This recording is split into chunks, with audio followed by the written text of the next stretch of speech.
Welcome to the first episode of Bookkeeping and Beer. And our business is bookkeeping, and it's called Amber's Bookkeeping. And I'm Daniel. And I'm Amber. So, go ahead, Amber. Yeah, the mission of this show is the same as our mission for our business. And I'm going to read it because I don't have it memorized. It's to empower small businesses around their finances by removing confusion, fear, uncertainty, so that the business owner will have clarity to expand, influence, and succeed in their business endeavors. So we're hoping some of you out there are small business owners. You don't have to be, but otherwise you're going to learn something about bookkeeping today. Or you can just really like beer, and we're sharing about beer in this show too. Yeah, so why beer? Because beer and numbers is good. Can't deny it. Accounting can be boring. We need something to spice it up. I used to be part of the brewing industry and still have friends and lots of people involved in it, and we both enjoy beer a lot. So that's what we're kind of focused on, and just adding on to a part of our lifestyle. We don't worship beer, or we don't want beer to be our focal point in life, but it is a wonderful gift that is from the heavens above, and it's the nectar of the gods in some ways. So we love it, and we want to have a fun experience with that we can share with you. And what we're going to do with the beer is, halfway through the show roughly, I'm going to pour some beer for Amber, and we're going to see Amber's reaction. Do I get to guess what it is? You can guess what it is. You can let us know what the flavors whether you like it or hate it. No pressure, right? No pressure. But we do want to know your true and real response Honest to every opinions. beer. Okay. So I've strategically selected different beers that I know Amber, and I'm gonna guess what is gonna be her reaction in some ways. I think today's reactions are, I'm gonna put 90% positive in that aspect. So it's Friday, it better be. I would like a good beer. So next, let's move forward in our process, and so what's this first episode about? What are we doing today? It's just an introduction to this lady right here, who is the founder and the scribe of Amber's Bookkeeping. There's a story behind that, and we want to share and help you understand who Amber is, why she likes bookkeeping, where it came from, and how that can be imparted into our business, and how it's worked out. So I'm going to do a little interview for Amber, and just so if you don't know, I'm Daniel Malone, and this is Amber Malone. We're a husband-wife team, and so you're not my brother. No, that'd be weird. So, how did you, Amber, all the way back? How did you learn bookkeeping, and why did that become part of your life? Well, I've always loved numbers. In college, loved accounting courses, but never made that my major. And when I started my first small business in 2004, I gravitated towards financial software to organize all the money in that business, and that's an organizing company. And so I early on in that business learned and just loved QuickBooks, which is the software we use today. We are solely using QuickBooks today to service our customers. And so from 2004 on, back then it was only desktop. They never had a QuickBooks Online. So year after year after year of just building that, and soon small businesses and families actually asked for me to organize their finances in that organizing realm, or that organizing world, as a professional organizer. And I kind of brushed it off to the side. I didn't really want to do it. And then I met this man. So. And what was that process of you understanding that to transition from doing it within the organizing business to making a business for yourself? Yeah, we made a second business. So basically, at that time, I met Daniel in 2015, and I had 10 families. I was running all their money. These families would hire me to organize their money, organize their bills, pay all their bills. I had a few small businesses, and of course I had my organizing business I was using QuickBooks for. And when I met you were owner-manager of a Midas Automotive Repair Shop, northern Wisconsin. It was cold, you guys, like really cold. I would visit him. It was always 10 degrees colder up there. So what happened at the Midas shop? You blew it away. I couldn't for the life of me, and part of it, I didn't value bookkeeping. That's something that a lot of business owners, I think, don't really understand. Is that's true. What it means to have a good bookkeeper means finding somebody who actually has a skill set that can translate that into numbers and translate and communicate that information in a clear and concise manner. Anybody can get into bookkeeping and start clicking in QuickBooks or QuickBooks Online, any of the processes, and feels good that everything's getting loaded into QuickBooks or into a software. But is it accurate? Exactly. Mine was not accurate, and it was brutal because I had no comprehension of what my books were doing and whether they are correct or not. I would look at them and think, "Oh, I have a profit," or "Oh, I don't have a profit," which unfortunately a lot of the times it was negative. But when you came in and you did my books, it was like the world had opened up to my visual ability to see what was happening in the business. And then the value of bookkeeping became real. And because of that, I said... Well, and this was not day one. This was... Oh, yeah. Like 6 months into dating. Let's back up the story. I'm not like walking in, I'm going to fix your life. First date? No way. So... Why couldn't that be a first date? Well, I just like hung back and watched how stressful it was. I like you. You should come do my books. Well, and finally I did say to you, do you know, I know QuickBooks. I would know how to fix this. I know how to organize. Clearly, that was my gift. And I think, by midsummer, like 6-7 months into it, you're like, take a stab at it. Here you go. And I ended up like going back 3 years worth of data and just fixing 3 years worth of data. Yeah. And in the end, we passed it back. So I'm not a CPA, so we passed it back to his CPA up there as well. And she's like, I've never seen these books cleaner than they've ever been. And Amber did it in such a swift and clean manner, so confident that it was like a no-brainer that there was a gift that you had to present to the world and offer to everybody. So then you said, you better start a second stream of income. And of course, me, the busy organizer, I'm like, no way. I don't want to start another business. And I like, organizing homes and offices and families. And you kept saying, you got to do it. You got to do it. And I'm like, no. But then I was like, well, maybe I'll just get certified in all the software. So it was around that time, I think QuickBooks came out with QuickBooks Online because I had just been learning about it. Well, I was still on desktop when I met you, and you were on desktop in Midas. I think it was, roughly within the first couple years of QuickBooks Online. Launching online. So when I went to get certified, I had to do the online. I said, I'm not going to go back to desktop. I might as well do the online certification. Which was a brilliant move, because what... In hindsight, it was. Why did you come up with the idea to do QuickBooks Online and not QuickBooks Desktop? I think in hindsight, it was just like, well, this is what's popular. I don't know it, but I'm going to learn it, and I'm just going to see what it's like. I mean, really, I think, and I think I thought back then, that was 2015. I was like, this is the wave of the future. It's not sitting on a hard drive computer, having to travel to northern Wisconsin. Genius. If it would have been online, I could have done this from Chicago and not drive to the northern Wisconsin. There would be no excuse to come see me then. Exactly. So, I think in hindsight, it was a blessing. It was just a whim. I didn't premeditate any of this, obviously. So. Yeah. I just sat down, did all the classes from your house up there, and took the test. And I still didn't know what would come of it. I really didn't. But it was the launching point. That was really it. Yeah, that was definitely a point when you communicated to me that you had built a website and you had gone forward with your information to set up the business, set up the website, get everything in place. That was pretty impressive. LLC, yeah. That was an impressive moment, and that's when Amber gets something in her mind. It's definitely not halfway. It's all. It's all or nothing. I'm not gray ever. I should be. But I'm not. It'd be kind of nice sometimes, but we can't. Is it time for beer yet? It is Friday, so I think we should. I think we should get.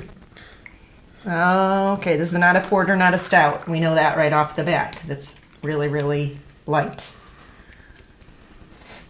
That's number one. So define. What else do you see? You can Probably smell light. it It's too. probably low in ABV, right? It's probably not high alcohol That's content because probably a fair assessment. usually really light beers like this are not, right? So is it a light beer or like what other kind of, like it is a craft beer, but There's citrus. there's citrus. Where do you get citrus from? I don't know. You're the beer person. Hops. Okay, but I don't think this is more of a traditional style. So Okay. let's take a sip. Very light. Yeah? Not hoppy at all, No. but not sweet. No. German like me. Very good. It's got some German in it. Okay, so how do we know? Well, What number one let's is? reveal what number one. What do you think it is? Let's start with that. What do you think this beer is? A pale ale of some sort. A pale ale. I don't know. It's pale. That's why I'm calling it a pale ale.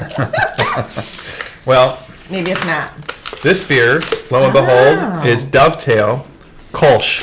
Oh. So that's where she got the German part side of right. it. Good Shoot. job. Okay, You did sorry. great. Okay. That's great. That's our first ever. So thank you to Dovetail. Yeah. Right here Very in Chicago good or no? traditional. Is it- Yes. Yeah, Yes, right here in it's Chicago. a We've been local to that beer. one. Okay. Yeah. They do a lot of traditional style beers in traditional format. I love their beer. I think it's great beer, and they're Right. well known in the craft world for that traditional aspect. So what's a pale ale versus a Kolsch? So you tell us what's a Kolsch. Pale ale is probably going to be. It's definitely going to be a lot more substance and body to it. A Kolsch is a lighter beer. I'm not like the professional aficionado, sommelier kind of guy, But what makes a Kolsch? The specifically? Kolsch is it's almost similar to a Pilsner, but it's not a Pilsner because it's not as hoppy. So it's like a Pilsner yeah. without the Yeah. bites and without the extreme, not extreme, but without that sharp, bitterness to it. Sure. So I'm excited for this next beer because if you don't Okay. get it, if you don't guess it, I'm going to be shocked. One more before some more questions? Mm-hmm. Okay. Beer number 2. I got my marker. Give me Okay. to label it. That's fantastic.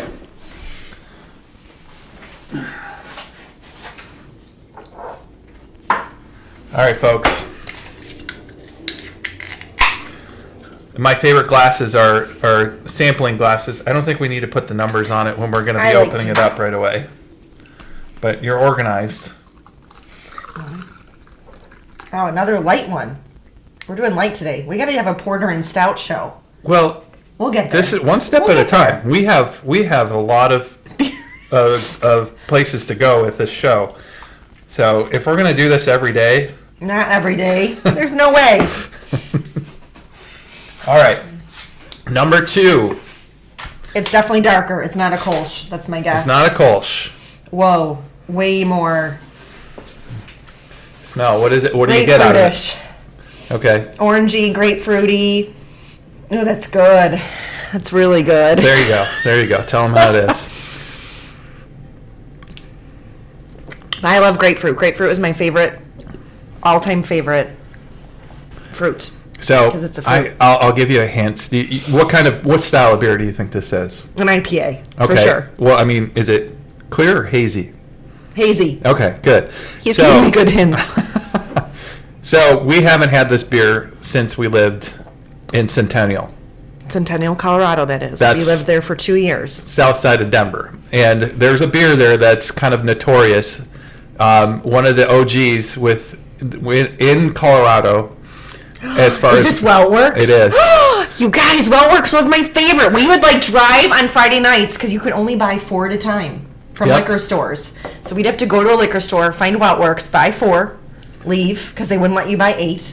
Go to another liquor store, find Weltworks again. They always would sell out too. Yeah. Really, really And correct good. me if I'm wrong. I believe this is the beer that brought you into the hazy and IPA Yes, I world. didn't really love hazy. Because this isn't super No. sweet like a lot of the hazies are, and it's got a nice bite to it, but it's not overly done. But Weltworks is not in Denver. It's northeast. In Greeley. Greeley, Yeah. Colorado. Okay. So Let me see the it's- can. yeah. This brings back memories.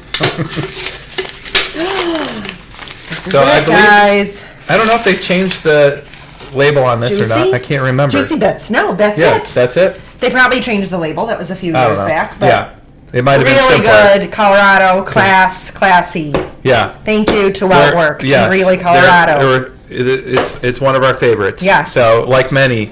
And I was shocked today when I went to the Beer on the Wall, here, our local distributor of beers, and they had this in the shelf, and I didn't even have to question whether or not I was going to buy it. And I wasn't going to buy just one. So, and that was my plan. In the fridge. So we have more. So I guess we should start with, or we should go down the path of what, I guess you started the business and then you moved into, and you were still doing your organizing business and you had people involved. Yeah. And then as it progressed, some things happened obviously with business and life and, we moved. Yeah, we ended up getting married. From Denver We moved to Denver, so I picked up a lot of small businesses in Denver that I would network out there. You were doing roofing sales at the time, so there was no one to organize out in Denver. It was really funny. I tried to start my business out there, but I talked to customers and they'd be like, "You sound too much like Chicago." Like they called it on the phone. And it was just interesting. It was an interesting, different dynamic. It's not Chicago. It's not Midwest. It's the West. And all turned around. So we were in Colorado, gained bookkeeping business customers out there, came back, kept organizing all the while with my team of organizers. COVID hit, lockdown, but guess what? We can still virtually organize money in QuickBooks. Bingo. And I was working at a brewery when we moved back here. One of our plans was to actually open a brewery in the northwest side of Chicago, and that ended up, thankfully, we were on the cusp.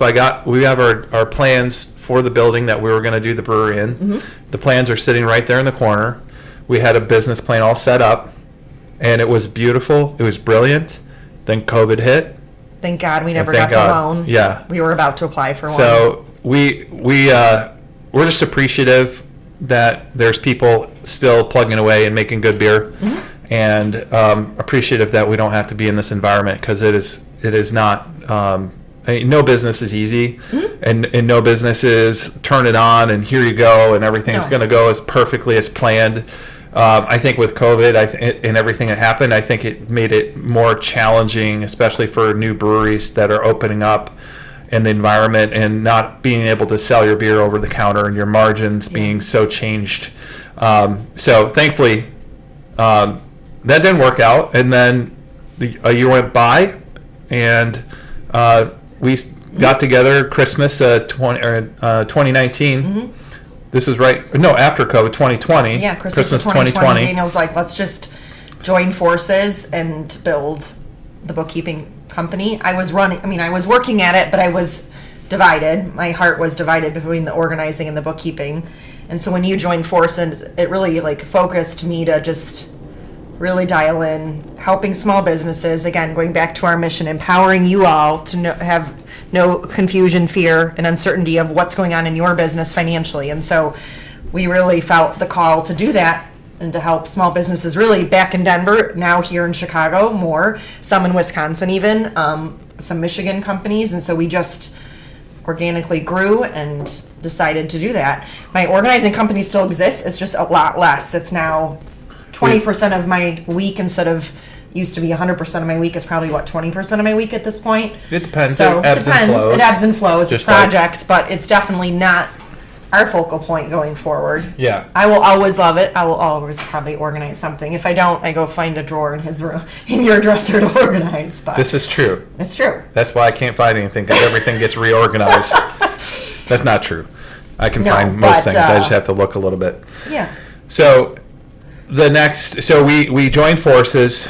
Last year, we did a lot of work of setting up a structure and organizing. We utilized, there's an organization called Pure Bookkeeping. It's kind of like having a franchise but not having a franchise, where you get all the systems, you get all the how to do things and how to organize your business so that it works well and you don't have to design the whole thing from scratch. So we bought into that program. We're still members of that program. Yeah. We highly support and encourage people that are doing a bookkeeping company to actually get involved in something like that. Community has transformed and supported us to get us to where we are now, so that we can be successful. And I would encourage that for any business that you're starting up. If you don't have a good business plan, good business partners, people that have knowledge, to always Ellie wants to be part of the show. To always look at your ability to find different support systems so that you can grow without making big mistakes. That,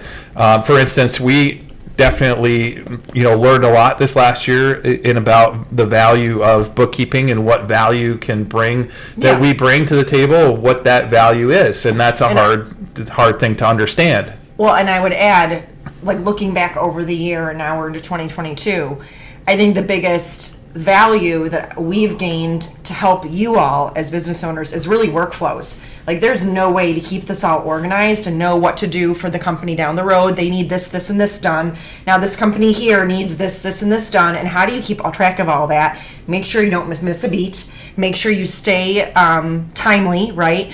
Make sure you deliver what you promise. I'm a big fan of, like, if you give your word, you keep your word. I mean, this is all part of what we promise, right? With giving clarity and giving knowledge. So to me, that's what Pure Bookkeeping gave to us. That really, like, dial it in and do this right, because you don't want to promise all these companies things and then you drop the ball. That's what I hear almost every week when I talk to new businesses. Yeah. They say, my bookkeeper didn't do it. Oh, they forgot journal entry this. Oh, they didn't actually do that. They didn't actually reconcile. They haven't talked to me in 6 months. That's not us. We're talking to our companies every single month. We really are. Whether it's email, texting, or calling. Right. So customer service. It is, and it has to be. Yeah. So. Well, I think at this point, we've gotten pretty deep into it. We don't want to go too deep because then we won't have any more shows. Yeah. And I think to reiterate, the goal of this all is to, we are here to empower small businesses and their finances by removing confusion, fear, and uncertainty. So I think that's the huge. That's what came to me now I wasn't all in the clear once I met Amber and she did my books, but it sure helped to understand more, and that's what our goal is and what we want to do, because when it comes to any kind of part of life and finances, it can be very, very difficult and emotional, and can bog you down. Hey, let's get away from those emotions that are negative, and let's take this into the positive and really bring this to a place where people are comfortable with the next steps of their business, so they can focus on their business and not be worried about what they're missing with their books. It's always it's such a nightmare to have that in the back of your mind while you're trying to operate a business and you don't have your books, in place at how they should be, or even close, or you're years down the road and you have no idea what to do next. So it's powerful to be able to, Amber is by far one of the best. I don't think I met anybody that can clean a mess up when it comes to there's a gift. There's a very specific gift that is very special and very valuable that you have that thank you very few people have, and that's what we want to share with our clients and anybody who's looking at needing services for bookkeeping. Stay tuned and come back for episode 2. All right, thank you so much. Thank you.